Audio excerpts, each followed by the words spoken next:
Queridos lectores, bienvenidos una vez más a un video. Vamos a seguir leyendo Leyendas de Orizaba y la región, valga la redundancia. Yo soy Leili y esto es Leili Coffee and Books. Muchas gracias por escuchar y por volver a la cuarta o quinta parte de las leyendas. O sea, sé que llevamos más allá de la mitad del libro y ya casi pues nos vamos acercando al final. Vamos a empezar hoy con la Cruz de Sorcia. Para quienes nada más me escuchan, que también gracias por escuchar, pues está la imagen de una muchacha contemplando un crucifijo donde Cristo pues está ahí obviamente crucificado. Vamos a leer la Cruz de Sorcia. Juan Sorcia, quien en sus años mejores había sido soldado del ejército mexicano, se dedicaba a confeccionar juguetes rústicos que vendía por las calles de Orizaba a los niños de todos los barrios y colonias. De aquel entonces juguetes que elaboraba con sobrantes que pepenaba del comercio del antaño, principalmente talabarterías y jarcierías. Este señor se vestía elegantemente de ropa regalada, casi siempre andaba de traje y corbata. Le gustaba colgarse objetos de lata a manera de condecoraciones. Además, usaba una corona que él mismo se confeccionó, de lata y cartón, porque le gustaba que le dijeran el rey. Por desgracia, este sujeto era un enfermo alcohólico y fumaba al igual que un coche a punto de desvielarse. Lo curioso era que Juan, a pesar de su enfermedad, jamás olvidaba su oración por la Santa Cruz y cada 3 de mayo la repetía incesantemente por toda la ciudad. Ese día para él era lo más sagrado del mundo, pues no probaba ni una gota de alcohol, por más invitaciones que le hicieran. Desde muy temprano realizaba una colecta para la parada de la Santa Cruz, dinero que empleaba íntegro para esa acción. Las personas adultas y niños le daban desde centavitos hasta 1 o 2 pesos. En esa época, alguien que era muy rico en la ciudad cooperó de manera miserable. La reacción de Juan Sorcia nos hizo esperar, preguntándole al ricachón: ¿qué esto que me da no le hará falta a su familia? Porque yo no quiero además ser la causa de que usted se quede pobre. Desde entonces se usan esas frases en forma irónica y despectiva para señalar a aquellos que no les gusta cooperar con la mejor música del barrio. Con esta cooperación, Juan Sorcia mandó construir una cruz de madera bastante grande con un lienzo blanco con encaje. El lienzo quedaba suspendido en los brazos de la cruz, haciendo una onda que colgaba en la parte media y adornando los brazos con un sol, una cuna y una estrella muy brillante, cuyo significado se ignora hasta la fecha. Cuentan que a las 3 de la tarde en punto, con la ayuda de varios concurrentes, fue llevada la cruz, que medía 3 metros de altura, hasta donde hace la vuelta que tiene el camino del histórico Cerro del Borrego. Allí fue depositada e instalada sobre una piedra que tenía una forma especial, a 150 metros sobre el nivel de la base del cerro. Después se realizó año con año una gran fiesta en la que se repartían refrescos y bocadillos cada 3 de mayo, a donde se concurría gente de todas las clases sociales de Orizaba. Tal vez más de 60 años, la famosa Cruz de Sorcia permaneció allí hasta que un desprendimiento del cerro la hizo desaparecer para siempre. No obstante, se siguen tejiendo diversas leyendas o consejas acerca de ella y de su realizador. Ok, pues estuvo bonito el dato. Ahora vamos a seguir con la monja Alférez. Les enseño la imagen rapidito. Para quienes nos escuchan, pues son 2 personas en una batalla con lo que yo diría que son espadas. Ok, la monja Alférez. En el pedregoso camino que cruzaba los muros de Calicanto, que durante muchos años estuvieron en los llanos de Escamela, viniendo desde Huitlaxtala o Cuautlapa, próxima a entrar a Orizaba, se detuvo una recua cuyo arriero, Alonso Díaz Ramírez de Guzmán, les daba un reposo. Y al mismo tiempo, él trataba de recobrar el brío, cada vez más ausente en sus recorridos comarcales. El tal Alonso Díaz Ramírez de Guzmán, español de nacimiento, rostro curtido a la intemperie, ceño fruncido, labios gruesos y mentón pronunciado, era, para las damas de la época, un varonil sexagenario, que en 1645 poseía cuantiosos bienes compartidos en obras piadosas y clericales.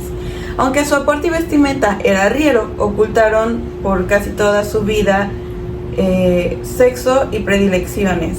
Alonso tenía como nombre bautismal Catalina de Eurazo, más conocida entre algunos amigos y sirvientes como la monja Alférez, nacida en Huiposcoa en el año de 1585. Los escritores del siglo XVIII, Manuel Pérez de Montalvo y la duquesa de Abrantes, nos relatan que Catalina fue de cuna noble y esmerada educación religiosa. Sin embargo, desde pequeña mostró un carácter indómito, lo mismo que gustos muy diferentes a los de las demás niñas. Estas inclinaciones fueron la causa de que la encerraran en un convento. No obstante, la oposición de quien después fue novicia y profesó como monja. Su personalidad proclive a la violencia la llevó a liarse a golpes con otra monja. Escapó saltando la tapia conventual, se disfrazó de hombre comenzando una intensa vida de aventuras, asesinatos y romances en el que aparecieron decenas de damas, algunas de alcurnia y posición, saliendo bien librada de todos estos lances. Criado, espadachín, jugador y soldado portaestandarte en España, de donde adquirió el sobrenombre de Alférez, Catalina de Aurazo recorrió varios países antes de embarcarse rumbo a la Nueva España, donde llegó según sus biógrafos en 1625, y se instaló en la capital, donde fueron memorables sus duelos y amoríos, como el que tuvo con doña Lucrecia, esposa de un hombre influyente en el virreinato. Desdeñada por la dama en cuestión, la monja retó a duelo al marido citándolo de la 1 a las 6 atrás del convento de San Diego, pero este nunca acudió, enviándole en respuesta una carta donde consideraba una ofensa para su reputación cruzar el acero con una mujer que se creía hombre. En el trajín de la preocupación de arriero, Catalina, convertida en el próspero Alonso Díaz Ramírez de Guzmán, pasó cierta vez por la actual Cuautlapan y en ese lugar se aposentó, contribuyendo generosamente con los sacerdotes encargados del Hospital de San Juan de Dios de Orizaba, a los cuales avisaron una lluviosa mañana de 1650 que don Alonso o doña Catalina de Aurazo había fallecido. Lo más extraordinario de este relato es que a las exequias de tan singular personaje acudió lo más distinguido del vecindario español, sepultándose sus restos en el cementerio del primer hospital que hubo en Orizaba, lo que contribuyó años después a enriquecer las tradiciones y leyendas citadinas. Ahora, vamos a leer sobre el Pico de Orizaba o el Cerro de la Estrella, y aquí les comparto una foto pues de lo que sería una parte del pico. Ah, no, mentira. Aquí les enseño en la foto, al fondo se ve el Pico de Orizaba. Eso que se ve ahí blanquito y sobresaliente es el Pico de Orizaba. Yo creí que habían tomado una foto dentro del Pico de Orizaba. Para los que solo nos escuchan, es que las imágenes están en blanco y negro. Y a quienes solo han visto este video pero no han visto los anteriores, les recomiendo que vayan ahí a mi perfil o al canal y vean los otros videos donde están las otras leyendas de este mismo libro. Ahora, el Pico de Orizaba, Cerro de la Estrella. Por su brillo y esplendor, al amanecer, los aztecas y mexicas lo llamaron Poyoatecatl, y después de la muerte de Quetzalcóatl se le denominó Citlaltépetl, que significa Cerro de la Estrella. Posteriormente su nombre fue cambiado y desde la época colonial se le conoce como el Pico de Orizaba, altitud 5.747 metros sobre el nivel del mar. Infinidad de leyendas se han tejido en torno a este volcán, del que algunos historiadores aseguran tiene vida latente y otros expertos dicen que no tiene actividad alguna. Lo cierto es que el Pico de Orizaba es el guardián permanente del valle de Ahuilizapan. Se dice que Quetzalcóatl hizo su último ascenso al cielo por esta gran elevación para descender después como la serpiente emplumada. Ahora nos toca, ahora sí están como que muy cortitos y así, ¿no? Pero pues igual está muy bonito saber estos detalles. Ahora vamos con la monumental casa consistorial. Y pues aquí les comparto lo que sería un dibujo, una representación de lo que sería esta casa. Creo saber qué casa es, pero ahorita que lo leamos vamos a ver si estaba yo en lo correcto. Construida en el año de 1765, fue el recinto en donde se albergaron los poderes de los españoles que colonizaron nuestro estado.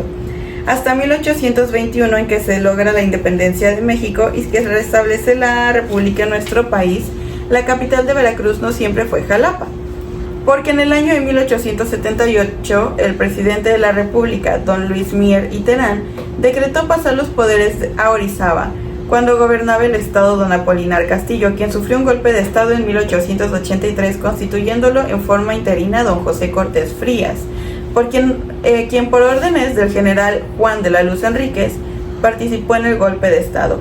Retornó los poderes a Jalapa en 1885. Después de esos 7 años que Orizaba fungió como capital de estado, la casa consistorial, que significa casa del consejo o ayuntamiento municipal, entonces sí era, albergó únicamente poderes municipales, hasta que en 1894 se inauguró la estructura traída de Bélgica, que es el Palacio de Hierro, como nuevo palacio municipal. Después de lo anterior, el edificio, considerado belleza arquitectónica, sufrió adecuaciones y del mismo desapareció la parte que funcionó como cárcel y que hoy forma parte del Hotel Fiesta Palacio. Actualmente sus salas ocupan diversas funciones, como talleres artísticos, sala de exposiciones culturales, un magnífico café, etc. Mientras que su área trasera fue inspección escolar, lugar destinado también al registro civil y los juzgados. Posteriormente, esta joya arquitectónica es una belleza inigualable que admiran propios y extraños y que debemos preservar los orizabeños. Y pues sí, la verdad, el Palacio de Hierro es muy bonito, tiene ahí unos jardincitos afuera, un mini jardincillo ahí, muy cómodo el lugar. El café creo que ya no está actualmente, tengamos en cuenta que este pues es un libro muy viejito, pero sí es muy bonito. Les recomiendo que vayan pensando que se van a tomar fotos muy bonitas y que van a ver una construcción, una estructura muy muy bonita. Ahora vamos a leer El asilo de ancianos Mier y Pesado. No sé cuántos llevamos ya. A ver. No, pues ya llevamos algo, ¿no? Llevamos 1, 2, 3, 4 y vamos por el quinto, porque ahora sí están muy muy cortitos. Ok, El asilo de ancianos. Ahí les va. Su historia es única como sacada de un libro de cuentos. Una familia distinguida y acaudalada se pierde a su único heredero y ante esta triste circunstancia decide dejar toda su inmensa fortuna a los abandonados, niños y ancianos, quienes dan la impresión de ser una carga para los familiares. Así se fundó el hoy reconocido asilo para ancianos de la Fundación Mier y Pesado de Orizaba. Doña Isabel Pesado de la Llave se desposó con el aristócrata millonario de Antonio de Mier, los cuales ya casados se dedicaron a viajar alrededor del mundo hasta que la desgracia los alcanzó con la muerte de su hijo al nacer. Tras esa terrible pérdida, Doña Isabel se enfrenta a otra tragedia. Su esposo se ve seriamente afectado por una extraña enfermedad incurable. Esta triste situación obliga al matrimonio a trasladarse de inmediato a Europa, en donde finalmente, en 1899, don Antonio de Mier expira. Antes de ello, y quizás intuyendo la desgracia que se cierne sobre ellos, el matrimonio se entrevistó con el Papa Pío IX, en busca de consejos sobre el destino de su cuantiosa fortuna al no tener un heredero. El Santo Padre les aconseja dejar sus bienes a los niños y ancianos que forman los sectores desprotegidos de la sociedad. 9 años después de la muerte de don Antonio, en 1908, fallece doña Isabel, tras lo cual se hacen cumplir al pie de la letra los deseos de la noble pareja. En la Ciudad de México, donde también contaban con propiedades y fortunas, se crea la Fundación Mier y Pesado, que construye un colegio para niños y un asilo para ancianos. Para 1938 se inicia la construcción en Orizaba, cuna de doña Isabel, del mejor y más bello edificio que pueda dar albergue a seres de la tercera edad. Y allí está funcionando majestuoso y colosal, cumpliendo su noble misión para esta hermosa obra de la ingeniería moderna en nuestra ciudad de Pluviosilla.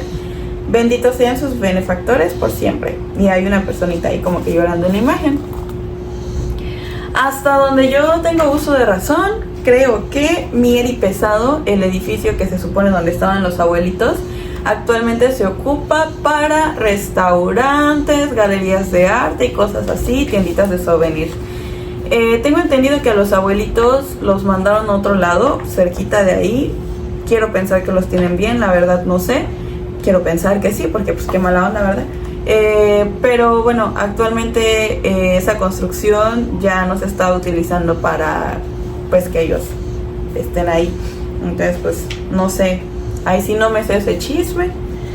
Si alguien se sabe esa historia, porque francamente estoy muy desinformada en por qué sacaron a los abuelitos de ahí, qué pasó con eso, sí me gustaría que me lo comentaran aquí abajito, porfa, para que me puedan informar y pues ya se los leo en el próximo video como información adicional a porque francamente no sé qué fue lo que pasó.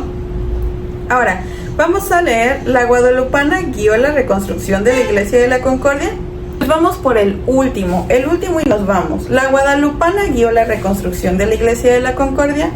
Para muchas personas parecía casi imposible que un sacerdote haya sido quien se encargó de proyectar y realizar la reconstrucción de la cúpula y de una torre del santuario guadalupano de la parroquia de la Concordia, afectadas por los sismos que asolaron la región en 1938 y en 1973 respectivamente.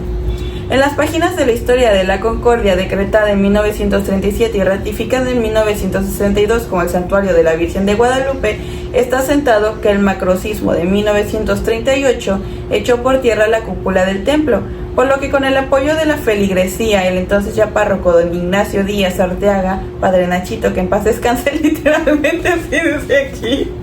Ay, no, sí, que en paz descanse el señor, nada más que me dio mucha, como que ternura como le pusieron. Siento que estas personas que escribieron lo conocían, al padre Nachito. Se echó a cuestas la tarea de proyectar y dirigir los trabajos de reconstrucción de la actual cúpula, que tan solo tiene un grosor de cerca de 10 centímetros. Se afirma que fueron tan bien ejecutados los trabajos que los arquitectos que llegaron posteriormente se admiraron de la obra por su perfección. Al correr de los años, llegó 1973, fecha en la que Orizaba y su amplia región sufrió los estragos de otro terremoto, el cual originó severos daños a la torre izquierda del frente del templo, la que también fue restaurada por el párroco Díaz Arteaga, volviendo a llamar la atención de arquitectos e ingenieros provenientes de otras entidades de la República, al comprobar lo magnífico de los trabajos, que constan, entre otras cosas, de un soporte en forma de S. Hasta aquí lo comprobado materialmente, ya que algunos fieles católicos que siguieron de cerca la labor del religioso aseguraron tiempo después que en ambas obras el desaparecido sacerdote tuvo un sueño en el que la Virgen Guadalupe le pidió reconstruyera su santuario, y es más, lo iluminó e inspiró para utilizar la técnica adecuada que, repetimos, fue admirada por profesionales dedicados al ramo de la arquitectura y la construcción. ¿Qué explicación lógica podemos dar al interior al acontecimiento? ¿Acaso aquí siempre un verdadero milagro? ¿Qué sucedió pues? ¿Cómo sucedió lo anterior si el padre Nachito no tenía estudios de arquitectura ni de construcción? Y bueno, esta es la imagen de quien aseguro era el padre Nachito. La próxima semana, primeramente, estamos leyendo El taxista de la muerte. Miren, yo sé que esta sesión, quinta sesión, estuvo como que floja con las leyendas, porque nosotros cuando decimos leyendas, pues venimos buscando el morbo del terror, de la muerte, del diablo, los chaneques, chalala, y se murió y bla bla bla. Y en esta ocasión nos tocaron más como leyendas basadas en fe católica cristiana, que yo sé que a lo mejor no mucha gente es pues fan de eso, ¿no? Como que no les gusta, no son a lo mejor de la religión. Personalmente no son, digamos, las leyendas que más me gusten, pero pues aquí están, son parte de la historia de Orizaba. Y pues es importante, ¿no? Aquí está en el libro, digo, es importante para la lectura de este libro porque es una gran parte del libro, sería saltarme una gran parte.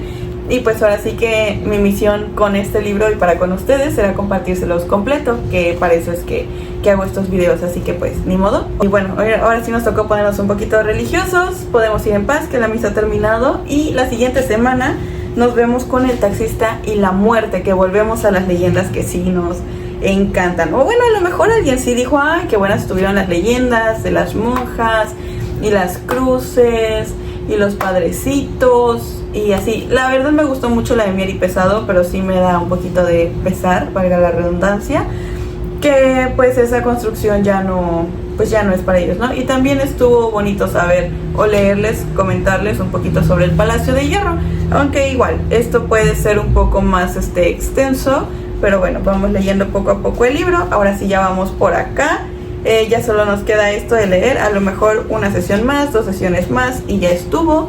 Y cuando estemos a punto de terminar, pues sí les voy a poner en mi Instagram, que es leiliceta.b, o también leilicoffiandbooks, para que ustedes escojan qué libro nos toca. Este año quiero leerles leyendas, quiero compartirles todo lo que tengo de leyendas. Y pues bueno, ahí van seleccionando qué libro quieren leer. Hasta pronto, un abrazo enorme, gracias por escucharme leer leyendas religiosas católicas. Y bueno, amén. Ok. Bueno.